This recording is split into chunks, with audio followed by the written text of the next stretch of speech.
We will now take a look at two transforms as filter banks. The first one is the discrete Fourier transform that can be written as this sum here, with the block index m going from 1 to L, and the substitution of n prime equals to capital N minus 1 minus n gives this equation here. And we see that this is a critically sampled filter bank with the impulse response h of k, and is as long as one block. And we see that we have a time frequency representation where we have the subbands k, and we also have our samples n. And this is a blockwise convolution, and we see that the analysis polyphase matrix of the DFT is identical to the DFT transform matrix. This transform leads to perfect reconstruction, but the filters still are not good enough.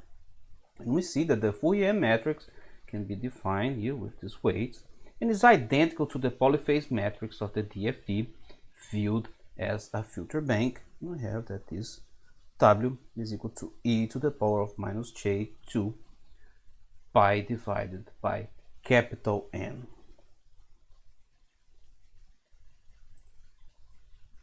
Another transform, discrete cosine transform. This one here is the type 4. There are many other types of the DCT, and we see that we have this subband k here. Also here we have this factor of half here, and this the impulse response given by h of k, and n is equal to the block length.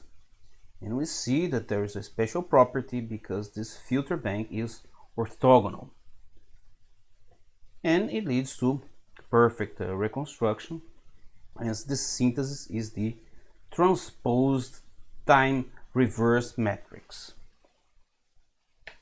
So when we see at the DCT type 4, for example with 8 subbands, and we can see the impulse response and the magnitude response for 8 subbands, and we have here, this is should be the ideal frequency response, and this is the actual frequency response.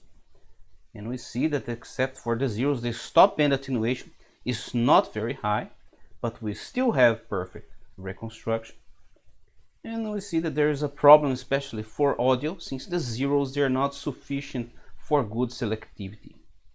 So the approach, what we can do is to design filter banks with longer filters, with a better ability for higher stop band attenuation. And we can use our Z domain to design longer filters. So here is the impulse response and magnitude response for subband 0, and here for subband 1.